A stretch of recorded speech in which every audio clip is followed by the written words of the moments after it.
So, Agents of Mayhem is a game I really, really wanted to like. Okay, let me be straight up, I guess. Spoilers. I'm not the biggest fan. I don't hate it, but I have a lot to say about it just because, like, even just earlier today, I was cutting all the footage for the Game Ranks Before You Buy that I was making, and I was looking at the gameplay I recorded, and I was like, damn! This game looks cool. Like, in action, it looks kind of cool and it looks interesting. And that's hard for me to say, too, because even, like, leading up to the game, I was like, I don't know. I don't really think it looks that great because what the hell is the deal with it? I like Volition as a developer. I really like most of their games. I actually really love most of their games. So I was like, you know what? I'm going to give them the benefit of the doubt. Maybe there's something here that I haven't quite figured out until I play it. And now that I've played it, I played all weekend. I got an early copy. I spent like 20 hours on it. I don't know, dude. I don't know what the deal is. I really wanted to like it, especially with a lot of the comparisons people have been throwing around with it being kind of like Saints Row, kind of like Grand Theft Auto, kind of like Crackdown, and more of a hero-based third-person shooter type thing. And ultimately, what we got is a really weird game that I think it's kind of ambitious, but it also doesn't really do anything. I think the problem I have the most with Agents of Mayhem is that it's kind of boring. It's dull. As much as its marketing is very much like, oh, it's edgy, we don't give a fuck. Like, it doesn't really do much of that. It doesn't lean into it even as hard as Saints Row did, which is what it's a spin-off of. Which I do want to point out, a lot of people have been saying and asking me how it ties into Saints Row. It barely does. It's essentially after one of the endings you get in Gat Out of Hell where the world is rebuilt. And that's it. You're in South Korea. It's this cool futuristic South Korea. And I do like that. I do like the world. Even though it's basically just a shooting gallery, no dynamic activity, nothing really exciting happens in it. I like the way it looks, and I could say that about the whole game. I really love the way it looks. It looks like Overwatch. It looks like a third-person story-based Overwatch campaign, if that was a thing. And that, I think, is like a big compliment. A lot of people will freak out when they hear that, because that's a good pitch. But it's the moment-to-moment gameplay when you're actually doing stuff that the game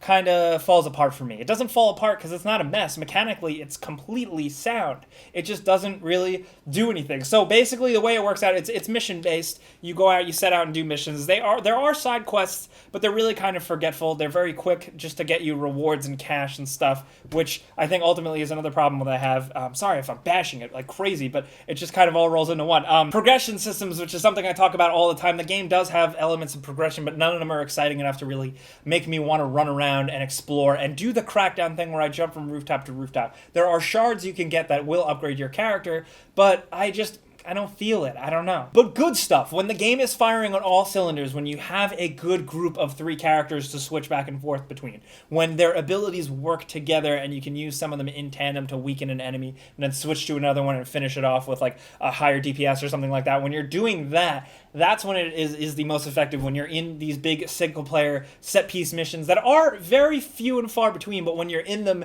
and it's a big boss battle or it's a shootout in a really cool place or a high-speed chase where the villain is shooting lasers down at you from a satellite, that's when the game is working. When you get these animated cutscenes that kind of flesh out the characters' side stories, that's when the game is at its most effective. That's when it's setting out what it's trying to be. It's kind of like this weird hybrid G.I. Joe sci-fi comic book hero type thing.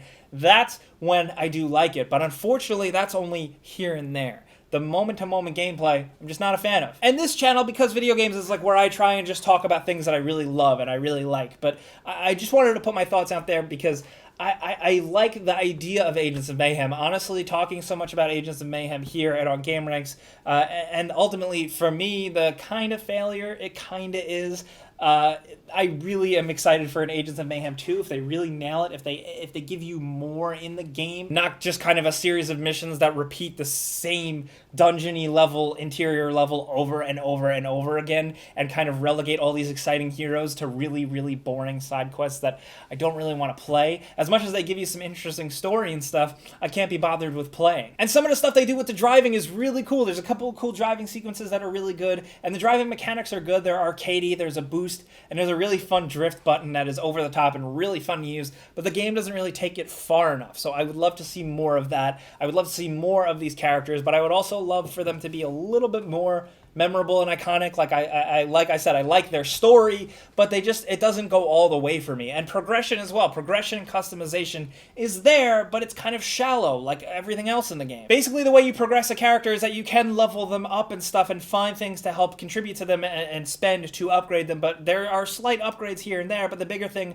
are the perks that you get that you can slot into your character. There are different buffs and different types of abilities that add abilities onto your weapon or your side attack, just that give you little perks here and there, and you can craft and spend points to re-roll them and get new ones, and they throw a lot of them at you, and I like that because it does a really good thing for player choice, and it does let you feel like you can customize your character, but I just want more. I'm ultimately let down by stuff like that, you know? Also, I saw the mainstream consensus, a lot of people were saying, why isn't this multiplayer? And I didn't want to just kind of go with that flow, and I didn't really think that way. I wanted to give the game a shot, but after playing it, it really does feel like this game needs multiplayer. It felt like there was multiplayer in the process sometime in the design, and then they decided to cut it out like halfway through because the game screams for multiplayer, some sort of co-op something, and it doesn't have it, and ultimately leads me to play this game, and a lot of time I'm saying, why am I playing this right now? Why does this game exist? That sounds super harsh.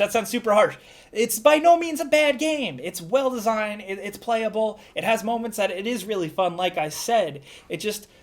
It feels kind of lifeless. It just feels like it just exists. And it's hard, too, because despite the quirkiness and all the characters and the color and stuff, there's just not enough there that I really wanted. I guess it just ultimately didn't click with me. I can't tell what they're trying to do. The game just kind of is. It seems like it has an identity crisis itself. It seems confused. It's not that funny. That's also completely subjective. Some people I have talked to have found it funny. The gameplay, while well-designed, doesn't really feel too satisfying, and the progression systems, while they do exist, don't really incentivize me to keep playing, other than the fact that after I did the main campaign, I did kind of want to go back and still kind of amp up and upgrade some characters, but that's really about it. Now, I am being harsh on the game, but this channel, more than anything, is a conversation, so I do want to hear what you're thinking. If you have played Agents of Mayhem, or maybe you've just watched some streams, I do want to know what you're thinking. First of all, I definitely want to know, like, who your favorite characters to roll as are, because the first characters that give you a really bland, but once you get through those guys, once the game really starts to get going and you get the good characters, that's when things feel better. I want to know who your favorites are. Let's talk in the comments about anything Agents of Mayhem. I definitely want to hear from you guys